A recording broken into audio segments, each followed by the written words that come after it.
నమస్తే, welcome to ABN clinic. ABN క్లినిక్లో ఇవాళ మన టాపిక్ మోకాళ్ళ నొప్పులు. అసలు మోకాళ్ళ నొప్పులు ఎందుకు వస్తాయి, ఎవరికి వస్తాయి, వీటికి రావడానికి గల కారణాలేంటి, అసలు మోకాళ్ళ నొప్పులకి సర్జరీ లేకుండానే చికిత్స చేయొచ్చు అని అంటున్నారు. 3 ఏళ్లలో 2500 కేసెస్ని డీల్ చేసి 100% సక్సెస్ అయ్యారు. దట్టు సర్జరీ లేకుండా కేవలం రీజనరేటివ్ థెరపీతో. అసలు ఈ థెరపీలో ఉన్నటువంటి మహత్యం ఏంటో కూడా తెలియజేయడానికి మనతో పాటు Epione centre for pain relief founder and director doctor Sudheer గారు మనతో పాటు ఉన్నారు. వారిని అడిగి మరిన్ని వివరాలు తెలుసుకుందాం. నమస్తే డాక్టర్. ఎస్, మోకాళ్ళ నొప్పులు అనేది ఈ మధ్య కాలంలో అసలు ఏజ్తో సంబంధం లేకుండా వస్తున్నాయి డాక్టర్. చిన్నవాళ్ళైనా పెద్దవాళ్ళైనా ఇది పెద్ద సమస్య అయిపోయింది. అసలు మోకాళ్ళ నొప్పులు అనేది స్టార్ట్ అయితే లోపల గుజ్జు అనేది లేకుండా అయిపోయి ఖచ్చితంగా సర్జరీ చేయాలి, అప్పుడే ఆ ఫిట్నెస్ అనేది మళ్ళీ రీజనరేట్ అవుతుంది అనేది మనం అందరూ అనుకుంటున్నటువంటి సిచ్యువేషన్. కాకపోతే ఎపియాన్లో మాత్రం అసలు సర్జరీయే లేకుండా చాలా అంటే వినడానికి కూడా ఆశ్చర్యంగా ఉంది. బట్ 2500 కేసెస్ని ఆల్మోస్ట్ మీరు అటెంప్ట్ చేసి 100% సక్సెస్ని అందించారు. సో ఎలా, హౌ ఇట్ పాసిబుల్? దానికంటే ముందు అసలు మోకాళ్ళ నొప్పులు అనేది ఎందుకు వస్తాయి డాక్టర్? మోకాళ్ళ నొప్పులు అన్నవి బేసిక్గా ఏంటంటే చిన్న వయసులో రావచ్చు, పెద్ద వయసులో రావచ్చు, బాగా ఓల్డ్ అయిపోయిన వాళ్ళలో కూడా రావచ్చు. మోకాళ్ళ నొప్పి కారణం ఏముంటుందంటే మోకాలు అనేది ఒక పెద్ద జాయింట్. ఈ జాయింట్లో ఏదైనా స్ట్రక్చర్స్ డ్యామేజ్ అయినప్పుడు లేదా వయసు రీత్యా అరిగిపోయినప్పుడు మోకాళ్ళ నొప్పి వస్తుంది. సో ఈ అరగడం అన్న దాని గురించి మనం ఎక్కువ డిస్కషన్ చేసుకుంటాం. ఇప్పుడు అఫ్కోర్స్ స్పోర్ట్స్ ఇంజరీస్ తోటి లేదంటే రోడ్ ట్రాఫిక్ యాక్సిడెంట్స్తో కూడాను చిన్న వయసులో ఒక 20 నుంచి 40 ఏళ్లలో కూడా మోకాళ్ళలో నొప్పులు వస్తుంటాయి. సో దానికి డిఫరెంట్ ట్రీట్మెంట్స్ ఉన్నాయన్నమాట. సో జనరల్గా మోకాళ్ళ నొప్పులకు రావడానికి కారణం ఏంటంటే జాయింట్లో ఉన్న కొన్ని స్ట్రక్చర్, కొన్ని మెత్తటి పదార్థాలు ఉంటాయి అన్నమాట. సో మోకాల్లో కార్టిలేజ్ ఉండొచ్చు, మెనిస్కస్ ఉంటుంది, ప్లస్ ఆల్సో లిగమెంట్స్ ఉంటాయి, చాలా మజిల్స్ ఉంటాయి, ప్లస్ బోన్స్ ఉంటాయి. సో వీటిల్లో దెబ్బ తగిలినా లేదంటే వయసు రీత్యా అరిగిపోయినా కానీ మోకాళ్ళలో నొప్పి వస్తుంటాయి. సో ఈ బేసికల్లీ మనం అప్పుడు అర్థం చేసుకోవాల్సింది ఏంటంటే ఈ మోకాళ్ళ నొప్పులు వస్తున్నప్పుడు మనం ఫస్ట్ ఇనీషియల్గా ఒక వారం 10 రోజుల్లో మనం ఎక్కువ పట్టించుకోము దాన్ని. ట్యాబ్లెట్స్ వాడడమో లేదా వాడకుండా కూడా మనం వదిలేస్తాం. తర్వాత కొన్ని రోజులు అయిన తర్వాత మోకాళ్ళ నొప్పి ఎప్పుడైతే తగ్గిపోతుందో దాన్ని మనం నెగ్లెక్ట్ చేస్తాం. నెగ్లెక్ట్ చేసిన తర్వాత ఒక 2-3 మంత్స్ 4 మంత్స్ లేదా 1 year తర్వాత మళ్ళీ వస్తుంటుంది మోకాళ్ళ నొప్పి. సో ఎప్పుడైనా కానీ మోకాళ్ళ నొప్పి వచ్చినప్పుడు కారణం ఏదైనా కానీ మోకాలులో ఉన్న స్ట్రక్చర్స్ అన్నీ నార్మల్గా ఉన్నాయా లేదా, లేదంటే వాటిలో ఏమైనా డ్యామేజ్ అయిందా, అవి అరిగిపోయే కనుక్కోవడంతో మోకాళ్ళ నొప్పి నుంచి కరెక్ట్ ట్రీట్మెంట్తో బయటపోయి వచ్చే అవకాశం ఉంటుంది అనమాట. Right doctor. మనకి ఫస్ట్ కాలర్ పాండురంగ గారు హైదరాబాద్ నుంచి కాల్ చేస్తున్నారండి. పాండురంగ గారు చెప్పండి మీ ప్రాబ్లం ఏంటో. డాక్టర్ సుధీర్ దారా గారు ఉన్నారు. నమస్తే డాక్టర్ గారు. నమస్తే అండి, చెప్పండి. డాక్టర్ గారు, మా మదర్ ఏజ్ వచ్చేసి 76 years అండి. ఓకే. తనకు మోకాళ్ళ నొప్పులండి. ఓకే. అయితే టెస్ట్ చేస్తే అది నీ రిప్లేస్మెంట్ అన్నట్టు అన్నారండి. ఓకే. సో మీరు ఈ ఏజ్ లో నీ రిప్లేస్మెంట్ అంటే ప్రాబ్లం అని చెప్పేసి కొంచెం ఆలోచిస్తున్నామండి. ఓకే. అదే ఇప్పుడు మీరు చూసి చేస్తున్నానండి. పాండురంగారావు గారు, ఇప్పుడు 76 yearsలో మోకాలు అరిగిపోవడం అన్నది సర్వసాధారణం.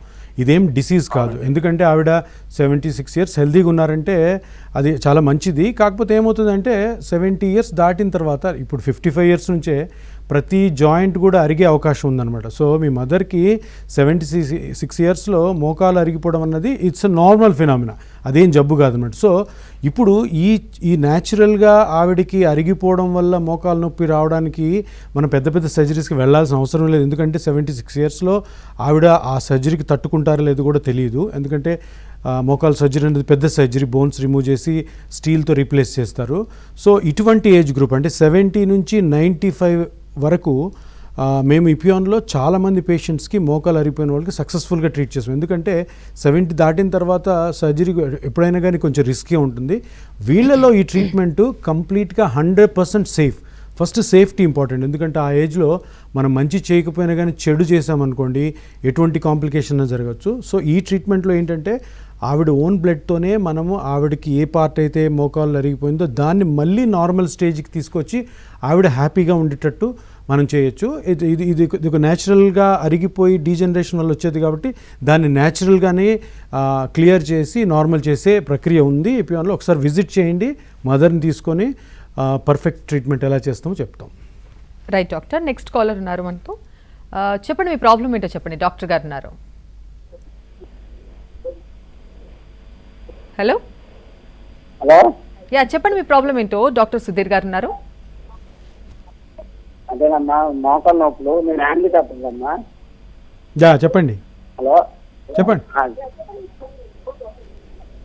అదే నేను హ్యాండిక్యాప్ని కుడతాను, బాగా నొప్పులు వచ్చేస్తున్నాను. కుడికాలా? కుడతానండి. మీ వయసు ఎంత? 40 సంవత్సరాలు. 40? 45. మీరు పడ్డారా ఎప్పుడన్నా? నేను ఎక్కడ పర్లేదండి, కాకపోతే నేను తెలుసుకున్నాను అనమాట. ఎక్కువ తిరుగుతూ ఉంటారు? ఎక్కువ తిరుగుతుంది. 45.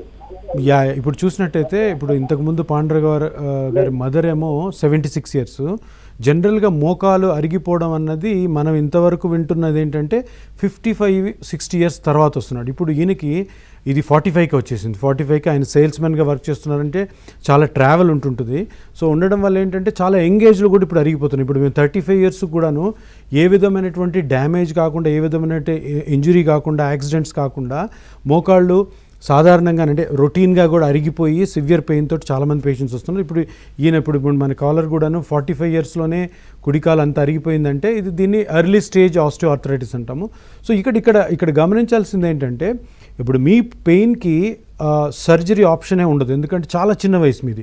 45 ఇయర్స్ అంటే మెడికల్లో చాలా చిన్న వయసు అనమాట. 45 ఇయర్స్లో మీకు సర్జరీకి కానీ వెళ్ళారనుకోండి, ఇది మళ్ళీ రిపీట్ చేయాల్సి వస్తుంది. ఒకసారి ఫస్ట్ టైం సర్జరీ చేయడం ఈజీ ఉంటుంది, కానీ దాన్ని మళ్ళీ రిపీట్ చేయడం చాలా కష్టం. అందుకని ఎప్పుడైనా మీరు ఆర్థోపెడిక్ డాక్టర్ దగ్గరికి వెళ్ళినప్పుడు వాళ్ళు ఇంకా మిమ్మల్ని పోస్ట్పోన్ చేస్తారు. ఇప్పుడే లేదు, మీరు వెయిట్ తగ్గండి, ఎక్సర్సైజ్ చేసుకోండి అని.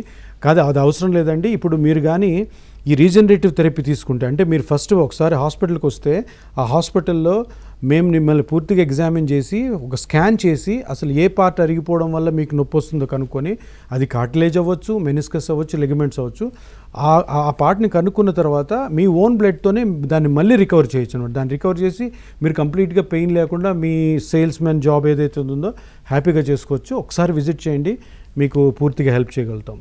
Right doctor. Next caller Brahmaiah గారు కాల్ చేస్తున్నారండి. బ్రహ్మయ్య గారు చెప్పండి మీ ప్రాబ్లం ఏంటో. డాక్టర్ సుధీర్ దారా గారు ఉన్నారు, అడగండి. నమస్తే డాక్టర్ గారు. నమస్తే అండి బ్రహ్మయ్య గారు, చెప్పండి. సార్ మాది నాకు మోకాళ్ళు 2 నొప్పులు వస్తున్నాయి సార్. ఓకే. నాకు 50 సంవత్సరాలు. 50? ఓకే. ఎన్ని సంవత్సరాల నుంచి ఉన్నాయి నొప్పి మీకు? నాకు 3 సంవత్సరాల నుంచి. దెబ్బ తగలలేదు కదా ఎప్పుడు? దెబ్బ ఏం లేదు సార్. మీరు వెయిట్ ఎంత ఉన్నారు? వెయిట్ 60. ఓకే, 60 అంటే మీకు కొద్దిగా ఎర్లీ స్టేజ్లో అరిగిపోయిందండి. 3 ఇయర్స్ అంటే 47 ఇయర్స్ నుంచి వచ్చి ఉంటుంది. సో మీకు కూడాను ఇప్పుడు ప్రస్తుత పరిస్థితుల్లో ఏంటంటే ఫస్ట్ ఆఫ్ ఆల్ ఏం జరుగుతుందో లోపల కనుక్కోవాలి. అది కార్టిలేజ్ అయి ఉండొచ్చు, మెనిస్కస్ అయి ఉండొచ్చు, లేదంటే లిగమెంట్ అయి ఉండొచ్చు. సో అది కానీ ఫస్ట్ ప్రాపర్గా మనం స్కాన్ చేసి కనుక్కున్నప్పుడు మోస్ట్లీ మీకు కార్టిలేజ్ అరిగిపోయి ఉంటుంది.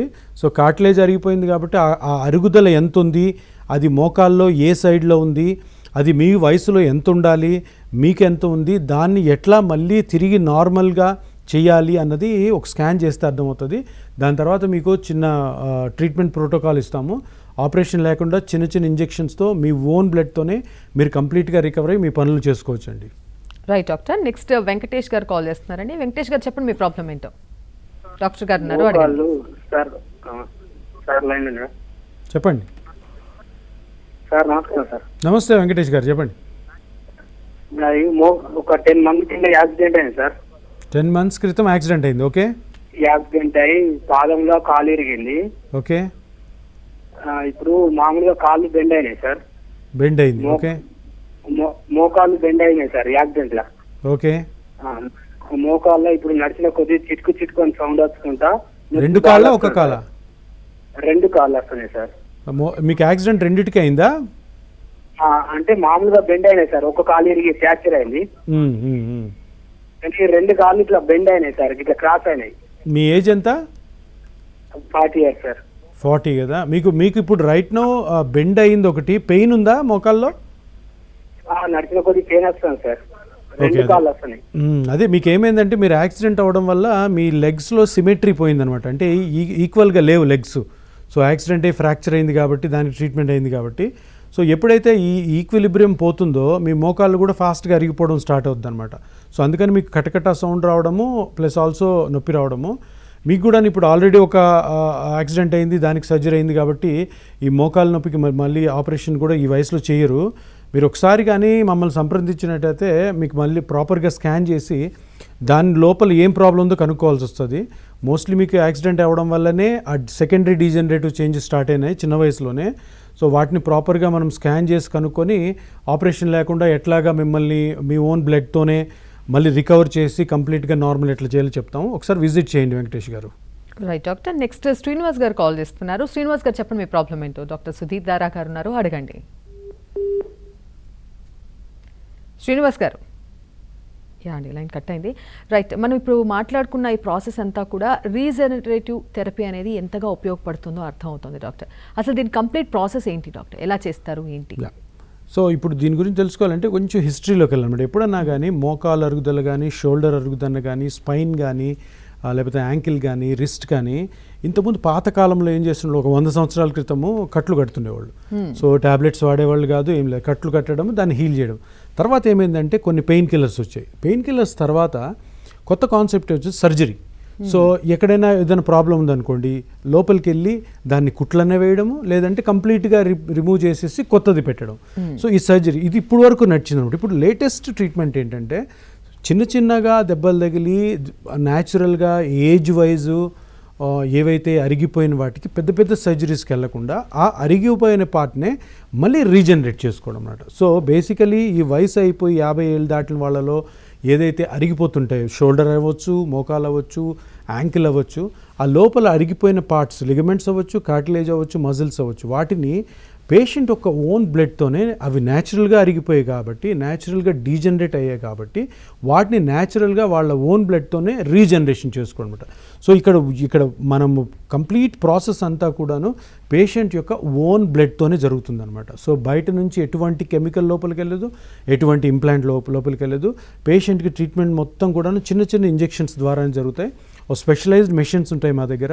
ఆ మెషిన్స్లో ఎక్కడైతే ఏ పార్ట్ అయితే ఎంతైతే అరిగిందో కనుక్కొని అదే పార్ట్లో పేషెంట్స్ బ్లడ్లోంచి తీసిన కొన్ని కణాలని, ఆ కణాలని గ్రోత్ ఫ్యాక్టర్స్ అంటారు, ఆ గ్రోత్ ఫ్యాక్టర్స్ని మళ్ళీ అక్కడ ఇంజెక్ట్ చేయడం ద్వారా న్యాచురల్గానే అది నార్మల్ స్ట్రక్చర్కి వస్తుందన్నమాట. సో ఈ కాన్సెప్ట్ అంతా కూడా ఎందుకు వచ్చిందంటే, అనవసరమైన సర్జరీస్ వల్ల కాంప్లికేషన్స్ రాకుండా, అనవసరమైన సర్జరీస్ తోటి క్రిప్పుల్ అయిపోయి మళ్ళీ బెడ్ రిడన్ కాకుండా పేషెంట్స్కి ఒక మంచి న్యాచురల్ వేలో ఎటువంటి కాంప్లికేషన్ సైడ్ ఎఫెక్ట్స్ లేకుండా ఎక్కువ ఎఫెక్ట్ వచ్చే ప్రాసెస్ అనమాట ఇది.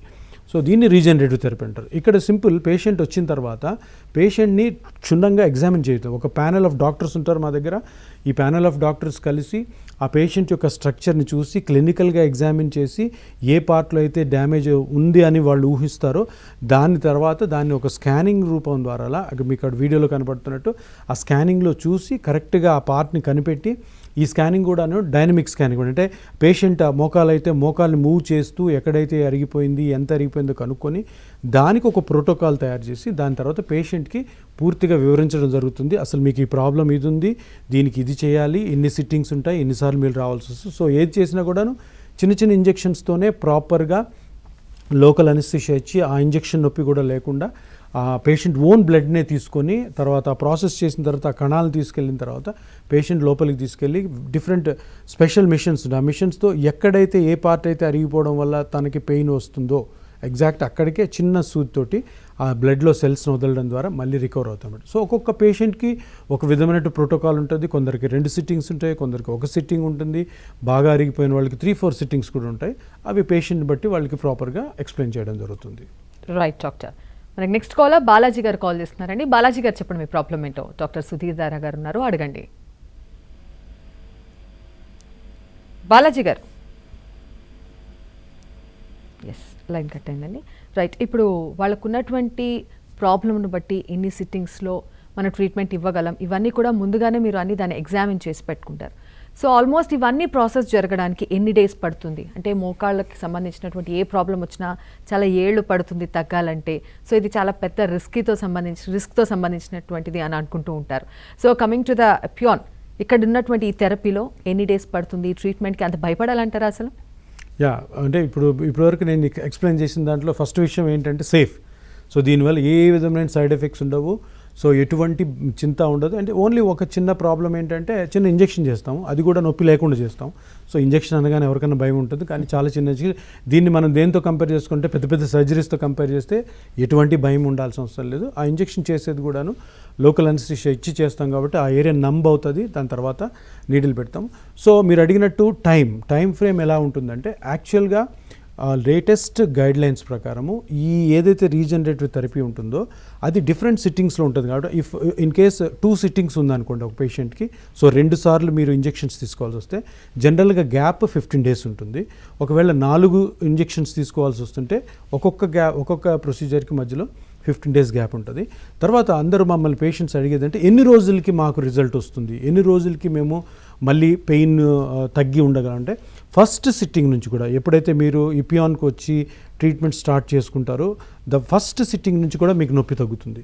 ఎందుకంటే ఫస్ట్ సిట్టింగ్ మనం ఏదైతే చేస్తామో దాంట్లో ఫస్ట్ నొప్పి తగ్గిస్తాం అనమాట. సో ఆ నొప్పి తగ్గించేదానికి కూడా ఒక డిఫరెంట్ స్పెషల్ ట్రీట్మెంట్ ఉంది, దాన్ని రేడియో ఫ్రీక్వెన్సీ థెరపీ అంటాం.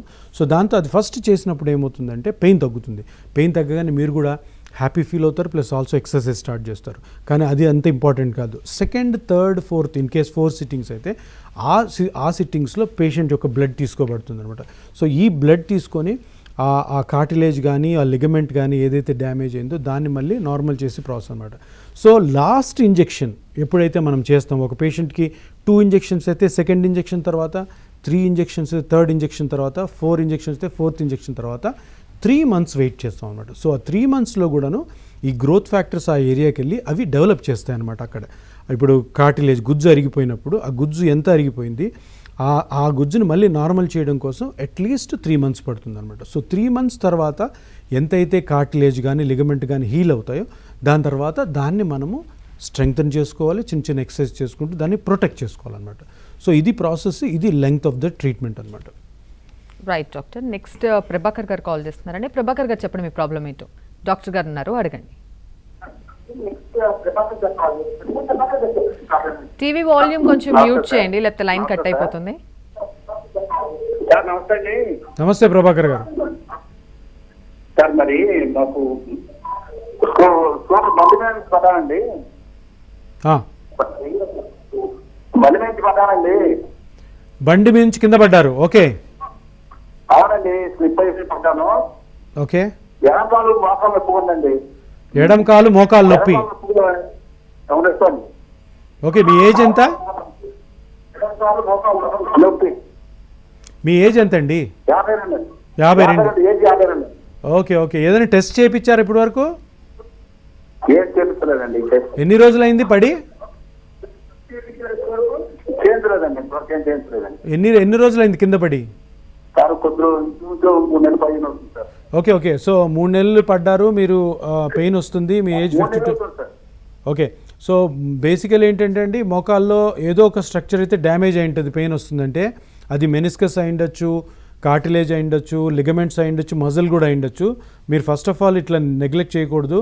ఫస్ట్ ఆఫ్ ఆల్ ఒకసారి వచ్చారంటే స్కాన్ చేసి ఏ పార్ట్ డ్యామేజ్ అయింది, ఎందువల్ల నొప్పి వస్తుందో మనకు అర్థం అవుతుంది. కొన్నిసార్లు కింద పడ్డారు కాబట్టి ఫ్లూయిడ్ కూడా అక్యుములేట్ అయి ఉంటుంది లోపల, సో వాటర్ కూడా చేరి ఉండొచ్చు. సో ఒకసారి వచ్చి మీరు టెస్ట్ చేయించుకోవాలి. ఒకసారి స్కానింగ్ చేసిన తర్వాత పర్ఫెక్ట్గా అసలు ఏం జరుగుతుందో కనుక్కున్నామంటే మీకు ఆపరేషన్ లేకుండా మిమ్మల్ని నొప్పి నుంచి బయటపడే అవకాశం ఉంది. ప్లీజ్ ఒకసారి విజిట్ చేయండి. Right doctor. Next caller Siddharth గారు కాల్ చేస్తున్నారండి. సిద్ధార్థ్ గారు చెప్పండి మీ ప్రాబ్లం ఏంటో. డాక్టర్ సుధీధారా గారు ఉన్నారు, అడగండి. నమస్కారం సార్, నేను సిద్ధార్థ్ అని మాట్లాడుతున్నాను. చెప్పండి సిద్ధార్థ్. సార్ నా ఏజ్ 21 సార్. ఆల్మోస్ట్ ఒక 1 year క్రితం నాకు లెఫ్ట్ నీలో కొంచెం వీక్ అయినట్టు అనిపించింది. తర్వాత స్కాన్ చేస్తే మెనిస్కస్ టేర్ అని వచ్చింది, లేటరల్ మెనిస్కస్ టేర్ అని. ఓకే. అసలు కంప్లీట్ కొంచెం నడవలేకపోతారు, పెయిన్ కూడా వచ్చేస్తుంది. ఓకే. వేరే వేరే డాక్టర్స్ నుంచి సజెషన్స్ తీసుకుంటే వాళ్ళు ఆపరేషన్ వద్దన్నారు. వద్దు, నీకు ఆపరేషన్ చేస్తే ఏం ఉపయోగం ఉండదు, ఆపరేషన్ వద్దు అని చెప్పారు. ఇప్పుడు రైట్ నీలో కూడా ప్రాబ్లం వస్తుంది సార్. రైట్ నీలో కూడా ఎక్కువ రైట్ నీ మీద బ్యాలెన్స్ పెట్టేసరికి రైట్ నీలో కూడా బాగా పెయిన్ వస్తుంది ఎక్కువ నడుస్తుంటే. ఓకే. ఇప్పుడు ఏం చేయాలి సార్? ఇది ఎన్ని రోజులు అయిందండి మీకు నొప్పి స్టార్ట్ అయ్యి? 1 year క్రితం ఇట్లా నీ వీక్ అయితే అనిపించింది సార్. నొప్పి ఒక 2-3 months నుంచి వస్తుంది సార్. మీరు ఎప్పుడు పడలేదు కదా కింద? సార్ కింద పడలేదు కదా, దెబ్బ తగలేదు కదా? కింద పడలేదు. జిమ్కి వెళ్తున్నప్పుడు మేబీ జిమ్ వల్ల వచ్చి ఉండొచ్చేమో. Yeah okay. సో సిద్ధార్థ్ గారు, మీరు ఏంటంటే మీకు ఓవర్ యాక్టివిటీ వల్ల వచ్చి ఉండొచ్చు, జిమ్ చేసి ఉండొచ్చు, అదర్వైజ్ ఎక్కడో మీకు తెలియకుండా ఏదో దెబ్బ తగిలి ఉండొచ్చు. సో మీకు జరుగుతుంది ఏంటంటే లేటరల్ మెనిస్కస్ స్టేర్కి అక్కడ నుంచి పెయిన్ వస్తుంటే దానికి సర్జికల్ ప్రొసీజర్స్ ఏమి ఉండవు. ఒకటి ఏంటంటే మీరు ఎక్కువ కానీ ఆర్థోపెడిక్ డాక్టర్స్ దగ్గరికి వెళ్తుంటే వాళ్ళు ఏదో సర్జరీ చేసి దాన్ని తీసేస్తారు. దానివల్ల మీకు చాలా తొందరగా డీజనరేటివ్ డిసీజ్ వచ్చే ఛాన్స్, అందుకని మీకు సర్జరీ కూడా చేయట్లేదు. కానీ ఈ లేటరల్ మెనిస్కస్ని ప్రాపర్గా స్కాన్ చేసి లేటరల్ మెనిస్కస్ని కూడా మీ ఓన్ బ్లడ్తోనే, మీ ఓన్ గ్రోత్ ఫ్యాక్టర్స్తోనే మళ్ళీ కంప్లీట్గా రికవర్ చేయొచ్చండి. మీరు ఒకసారి రండి, నేను ప్రాపర్గా స్కాన్ చేసి అగర్ అది లేటరల్ మెనిస్కస్ వల్లనే వస్తుందా లేదంటే వేరే స్ట్రక్చర్స్ ఏమైనా డ్యామేజ్ అవ్వడం వల్ల వస్తుందో కూడా కనుక్కోవాలి. కొన్నిసార్లు ఎంఆర్ఐలో ఉన్న ఫైండింగ్స్ మీలో ఉండకపోవచ్చు. సో మేము చేసే స్కాన్స్ ఏంటంటే మిమ్మల్ని ఎగ్జామిన్ చేస్తాం కాబట్టి మేమే మళ్ళీ స్కాన్ చేస్తాం కాబట్టి మాకు ఏ పర్టికులర్ పార్ట్ వల్ల మీకు పెయిన్ వస్తుందో అర్థమవుతుంది. సో లేటరల్ మెనిస్కస్ ప్రాబ్లం అయితే కూడాను మనం ఈ రీజనరేటివ్ థెరపీ పద్ధతితోటి కంప్లీట్గా రికవర్ చేయొచ్చు. మీరు చాలా చిన్న వయసు, ఎటువంటి సర్జరీస్కి వెళ్ళకండి, అలాగని చెప్పేసి ఏ ట్రీట్మెంట్ చేసుకోకుండా కూడా ఉండొద్దు. మీరు ఇమీడియట్గా వచ్చి దాన్ని సింపుల్ మెథడ్స్తో, సేఫ్ మెథడ్స్తో, వెరీ ఎఫెక్టివ్ మెథడ్స్తో చేసుకోవడం చాలా ముఖ్యం. అటువంటి వాటిలో regenerative therapy is the first one. Please visit us, మీకు మంచిగా హెల్ప్ చేసి రికవర్ చేపిస్తాను. Right doctor. Next caller Reddy గారు కాల్ చేస్తున్నారండి. రెడ్డి గారు చెప్పండి, మీ ప్రాబ్లం ఏంటో డాక్టర్ గారు ఉన్నారు, అడగండి. నమస్కారం సార్. నమస్తే అండి, చెప్పండి. సార్ ఇది నాకు షోల్డర్ పెయిన్ ఉంది సార్. ఓకే. యాక్చువల్లీ అంటే జిమ్ లో ఓవర్ వెయిట్ లిఫ్ట్ చేయడం వల్ల షోల్డర్ పెయిన్ వస్తే ఎంఆర్ఐ స్కాన్ చేయించుకున్నాను. ఓకే. దాంట్లో ఏంటంటే ఫుల్ టేర్ అని ఉన్నది. ఫుల్ థిక్నెస్ టేర్ అని ఉన్నది. కాకపోతే చేయి మూమెంట్ మాత్రము నార్మల్ గా బాగానే ఉన్నదండి. ఇక్కడ ఒక డాక్టర్ కు చూపిస్తే ఆయన ఏమన్నారంటే దాంట్లో టేర్ ఫుల్ అని ఉన్నది కానీ సర్జరీ చేయాల్సినంత అవసరం లేదు అన్నారు సార్. మరి ఇప్పుడు టీవీలో చూసి ఏమైనా హెల్ప్ఫుల్ ఉంటుందా మనకు? మీకు ఇబ్బంది ఏంటండి ఇప్పుడు? మీకు అంటే మీరు చెయ్యి పైకి ఎత్తడం కష్టంగా ఉందా? మొత్తం పైకి లేస్తలేదు సార్. ఓకే. సో మీకు ఏమైంటుందంటే మీ జిమ్లో జరిగిన ఇన్సిడెంట్ వల్ల సుప్రాస్పైనేటస్ అని ఒక మజిల్ ఉంటుంది, అది టేర్ అయింది. సో అది కంప్లీట్ థిక్నెస్ టేర్ అన్నది ఎంఆర్ఐలో రాంగ్ ఫైండింగ్ అయి ఉండొచ్చు. ఎందుకంటే మీరు బాగా పైకి ఎత్తున్నారంటే కొన్ని ఫైబర్స్ మట్టుకే క్రాక్ అయి ఉంటాయి. సో ఇది పార్షియల్ థిక్నెస్ టేర్ అని చెప్పొచ్చు. లేదు ఇంకా షోల్డర్లో వేరే ప్రాబ్లమ్స్, వేరే మజిల్స్ ఉంటాయి, సబ్స్కాపులారిస్ అని, ఇన్ఫ్రాస్పైనేటస్ అని, టెరిస్ మైనర్ అని, వాటిల్లో కూడా ప్రాబ్లం ఉన్నా కూడాను మీకు ఈ రేంజ్ ఆఫ్ మోషన్ తక్కువ ఉంటుంది, చేస్తున్నప్పుడు పెయిన్ రావచ్చు. కానీ నెగ్లెక్ట్ చేయకూడదు ఇది, ఎందుకంటే సర్జరీ లేదు కదా అని ఏ ట్రీట్మెంట్ లేదు అనుకొని అట్లా ఉండకూడదు. సో ఈ రీజనరేటివ్ థెరపీ పద్ధతి ద్వారా మీరు కానీ ఒకసారి విజిట్ చేస్తే ప్రాపర్గా స్కాన్ చేస్తాము. స్కాన్ చేసిన తర్వాత అక్కడున్న మజిల్సా లేదంటే షోల్డర్ జాయింట్లో ప్రాబ్లం ఉందా, అసలు వేరే లిగమెంట్స్ వల్ల ప్రాబ్లం ఉందా కనుక్కొని రీజనరేటివ్ థెరపీ చేయడం ద్వారా వితిన్ 1.5 మంత్లో మీరు కంప్లీట్ నార్మల్ అవుతారు. ఎందుకంటే షోల్డర్లో రిజల్ట్స్ చాలా బాగుంటాయి. అండ్ ఆల్సో మీరు యంగ్ ఉన్నారు, చాలా యాక్టివిటీస్ చేయాల్సి వస్తుంది. అండ్ దట్టు మీది రైట్ హ్యాండ్ కాబట్టి మీరు అట్లా వదిలేయడం వల్ల మీకు ఫ్రోజన్ షోల్డర్ వచ్చే ఛాన్సెస్ కూడా ఉన్నాయి. సో నెగ్లెక్ట్ చేయకండి, ఇమీడియట్గా వచ్చి కన్సల్ట్ అవ్వండి, మీకు బెస్ట్ రిజల్ట్స్ వస్తాయి. Right doctor. సో మరి రీజనరేటివ్ థెరపీ తర్వాత తీసుకోవాల్సినటువంటి జాగ్రత్తలు డాక్టర్? ఇప్పుడు నేను ఏ ట్రీట్మెంట్ అయితే ఈపియాన్లో మీకు చెప్తున్నానో దీంట్లో ఒక విషయం మీరు అర్థం చేసుకోవాల్సింది, అక్కడ ఏ పార్ట్లో అయితే పెయిన్ వస్తుందో ఆ పార్ట్లో ఏ స్ట్రక్చర్ అయితే డ్యామేజ్ ఉందో దాన్ని క్షుణ్ణంగా పరీక్ష చేసి కనుక్కోవాలి. డాక్టరే కాదు, మీకు కూడా తెలియాలి అది. దాని తర్వాత దాన్ని న్యాచురల్గా మీ ఓన్ బ్లడ్తోనే నార్మల్ చేసుకోవాలి. దీని తర్వాత మీకు కొంత హోంవర్క్ ఇవ్వబడుతుంది. హోంవర్క్ అంటే పెద్ద ఫిజియోథెరపీలు ఏం కాదు, చిన్న ఎక్సర్సైజెస్. ఒక్కొక్క మనిషికి వాళ్ళ ఏదైతే జాయింట్ కానీ వేరే స్ట్రక్చర్ ఏదైతే దెబ్బతిన్నదో వాళ్ళకి సంబంధించిన కొన్ని కస్టమైజ్డ్ ఎక్సర్సైజ్ చెప్తాము, అవే మీరు చేసుకోవాలి. అవే చేసుకుని రెగ్యులర్ ఫాలోఅప్లో ఉండాలి. చిన్న ఎక్సర్సైజే కాబట్టి పెద్ద ఇబ్బంది ఉండదు, ఇంట్లోనే చూసుకోవచ్చు, ఎక్కడికి వెళ్ళాల్సిన అవసరం లేదు. మేము చెప్పిన ఫాలోఅప్ డేట్స్కి మీరు రెగ్యులర్గా రావాల్సి వస్తుంది. ఎక్కువ ఉండదు, 1 మంత్కి ఒకసారి అలా ఉంటుంది. సో ఎప్పుడైతే మేము మళ్ళీ రిపీటెడ్ స్కాన్స్ చేసి ఆ స్ట్రక్చర్ కంప్లీట్గా నార్మల్ అయిందని మేము అనుకుంటామో అప్పుడు మీరు రావాల్సిన అవసరం ఉంటుంది. అప్పటి వరకు జాగ్రత్తలు పాటించాలి. ఇంకొక విషయం, చాలా ఇంపార్టెంట్ విషయం ఏంటంటే, ఏదన్నా బాడీలో ఒక పార్ట్ డ్యామేజ్ అయితే ఆ పార్ట్ని జీవితాంతం మనం జాగ్రత్తగా చూసుకోవాలి. అంటే ఇప్పుడు ఈయన రెడ్డి గారు చెప్పినట్టు షోల్డర్ డ్యామేజ్ అయింది దానికి. సో షోల్డర్ డ్యామేజ్ అయింది అని అలాగా నెగ్లెక్ట్ చేయకూడదు. ట్రీట్మెంట్ తీసుకున్నాక కూడా నెగ్లెక్ట్ చేయకూడదు. నా ట్రీట్మెంట్ అయిపోయింది కదా అని నెగ్లెక్ట్ చేయకూడదు. మేము చెప్పిన ఎక్సర్సైజెస్ కొన్ని ప్రాబ్లమాటిక్ ఏమైనా మూమెంట్స్ కానీ వెయిట్ లిఫ్టింగ్ ఏమైనా మేము అవాయిడ్ చేయమంటే అవి చేయాలి. అవి ప్రతి మనిషికి డిఫరెంట్గా ఉంటాయి కాబట్టి అవన్నీ ప్రతి మనిషికి కస్టమైజ్గా మేము ఎక్స్ప్లెయిన్ చేస్తాం. అవన్నీ ఫాలో అప్ చేస్తున్నారంటే మీ రిజల్ట్స్ చాలా బాగుంటాయి. Right doctor. మనకి లాస్ట్ కాలర్ శ్రీనివాస్ గారు ఉన్నారు. శ్రీనివాస్ గారు చెప్పండి మీ ప్రాబ్లం ఏంటో. డాక్టర్ గారు ఉన్నారు, అడగండి. నాకు రైట్ సైడ్ మోకాళ్ళు నొక్కింది మేడం. ఓకే, మీ ఏజ్ ఎంత? 42 ఇయర్. ఎన్ని సంవత్సరాలు ఉందండి? ఒక 6 months అవుతుంది. దెబ్బ ఏం తగలలేదు కదా? దెబ్బ ఏం తగలలేదు సార్. వాపు ఉందా ఏమన్నా? వాపు లేదు, మామూలుగా ఉన్నది కానీ కొద్దిగా నొప్పి వస్తుంది. ఒకసారి నరము వెంబడిలో నొప్పి కూడా వచ్చింది. అతనే ఏం టాబ్లెట్లు కూడా ఏం వాడలేము. కాకపోతే ఈ రైట్ సైడ్ నొప్పి వస్తుంది మోకాలు. మీరు శ్రీనివాస్ ఏం చేయాలంటే 6 months నుంచి పెయిన్ని మనం ఎప్పుడు అంత లైట్ తీసుకోకూడదు. సో కంపల్సరీగా దాంట్లో ఏం జరుగుతుందో కనుక్కోవాలి. ఎందుకంటే ఇప్పుడు 40 yearsలోనే నేను ఇంతకుముందు చెప్పినట్టు మోకాలు అరిగిపోవడం సర్వసాధారణంగా జరుగుతుంది.